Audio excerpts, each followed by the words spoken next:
नमस्कार दोस्तों अभी थोड़े दिन पहले मैं एक क्लाइंट के यहाँ गया था अपने। तो उन्होंने पहले कहीं से वास्तु कराया था, किसी कंसल्टेंट से। उन्होंने नाम बताया, मेरे को डिस्क्लोज किया उन्होंने नाम, बट मैं यहाँ वीडियो में कर नहीं सकता नाम डिस्क्लोज किसी का। तो उन्होंने वास्तु कराया, नया घर बनाया था और वास्तु से बनाया।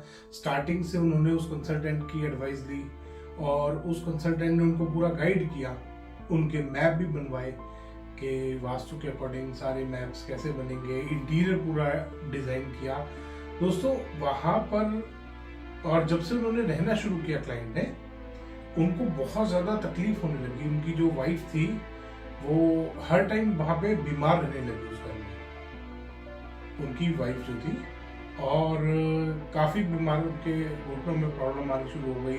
और जब उन्होंने रहना शुरू किया वहां पे, उनके रहने के 3 से 4 महीने के अंदर अंदर ये सारी समस्या उनको शुरू हो गई। उनकी वाइफ की बैक में दिक्कत हो गई, घुटनों में प्रॉब्लम हो गई, और हर टाइम उनकी जो वाइफ थी उनकी कोई ना कोई मेडिसिन चलती रहती थी। उनको कहीं से कोई रेफरेंस मिला, उन्होंने कांटेक्ट किया मेरे को कि सर मैंने ऐसे ऐसे अभी 3-4 महीने पहले घर बनाया है, और जब से मैं यहाँ शिफ्ट हुआ हूँ मेरी वाइफ बीमार रहती है एक्सट्रीम, और घर की सेविंग्स काफी हद तक तो घर बनाने में खत्म हो गई थी।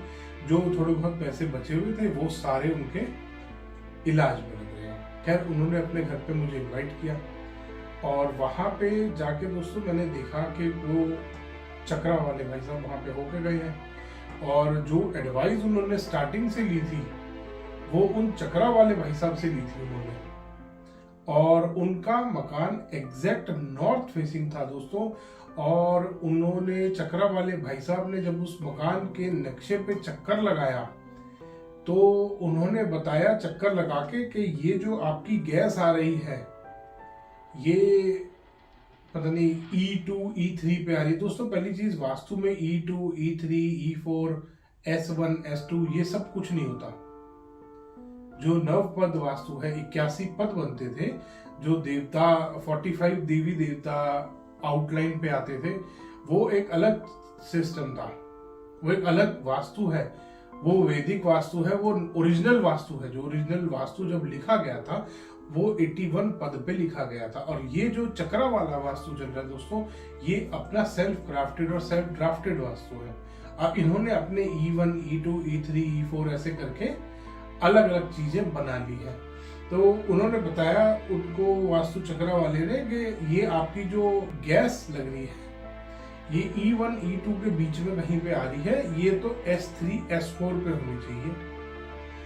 और ईस्ट वाली वॉल पे उनकी गैस आ रही थी, E2 E3 पे कहीं पे, जैसा कि उस चक्कर वाले ने बताया उनको। तो उन्होंने, क्लाइंट ने मेरे बताया कि सर उन्होंने यहाँ पे E2 से हटा के हमारी गैस S3 S4 पे लगवा दी थी। अब वो S3 S4 आ रहे थे साउथ वाली वॉल पे दोस्तों।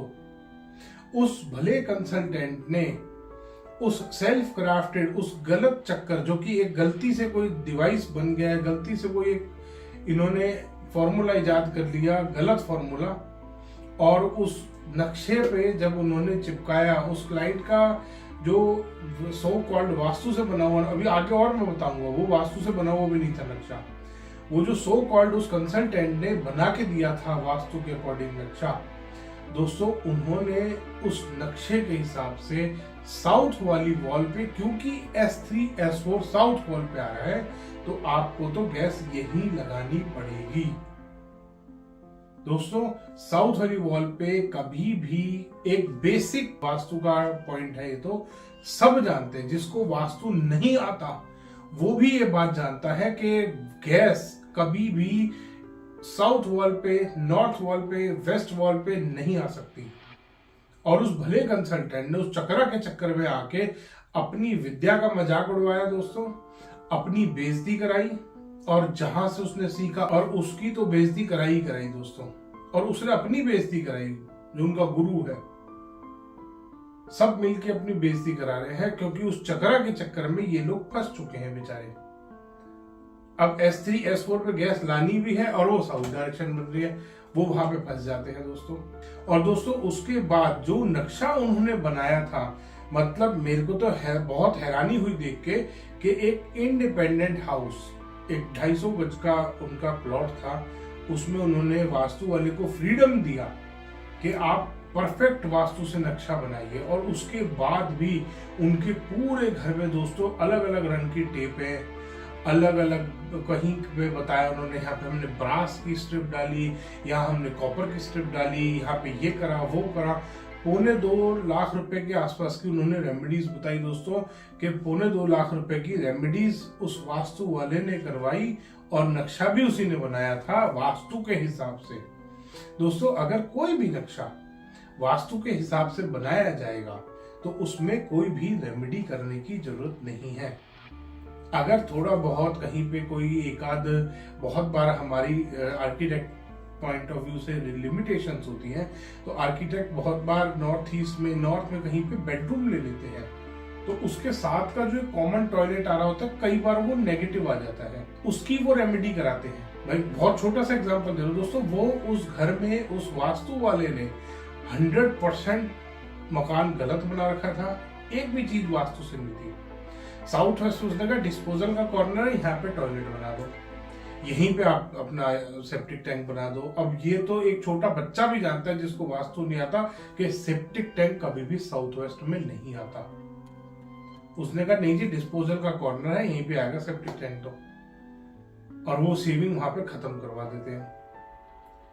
तो दोस्तों अगली बार थोड़ा सा चक्रा वाले के चक्कर में ना फंस के अपना बेसिक ज्ञान जो आपको वास्तु का पता है, जो आपके बड़े बूढ़े लोगों ने आपको दिया है, थोड़ा बहुत बताया है, क्योंकि बड़े बूढ़े लोगों को इन सब चीजों की काफी नॉलेज होती थी कि पूर्व की तरफ देखते हुए खाना बनाना है, पूर्व दिशा की तरफ फेस करके खाना बनाना है। और ये तो बहुत पुराने जो लोग हैं वो वैसे भी बेसिक चीजें वास्तु की जानते थे, और वो बताते हैं आज आने वाली पीढ़ी को। गैस इधर लगाओ, टॉयलेट यहाँ पे नहीं होना चाहिए, टॉयलेट में सीट कहाँ होनी चाहिए। मतलब बेसिक वास्तु में हमारे जो बड़े बूढ़े लोग थे, हमारे जो पूर्वज, उनको इतना भी ज्ञान था, और वो बेसिक नॉलेज सबको है वास्तु की। तो आप कृपया करके अपनी बेसिक नॉलेज का थोड़ा सा इस्तेमाल करें और इन चक्रा वालों से थोड़ा सा बच के रहें।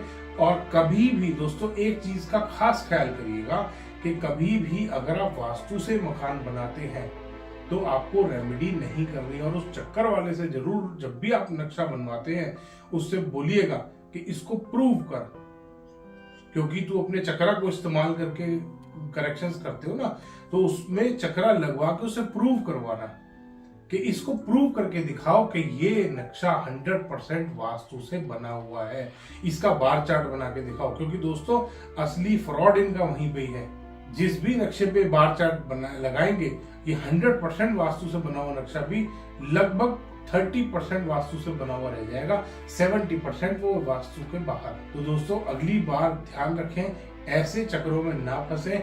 जो बेसिक वास्तु गाइडलाइंस है, जो आपको पता है, उन्हें जरूर फॉलो करें। उस चक्रा वाले के चक्कर में आके अपनी जो आपकी नॉलेज है उसको खत्म ना करें। धन्यवाद दोस्तों। वीडियो पसंद आए तो इसको लाइक करें, शेयर करें और चैनल को सब्सक्राइब करना ना भूलें।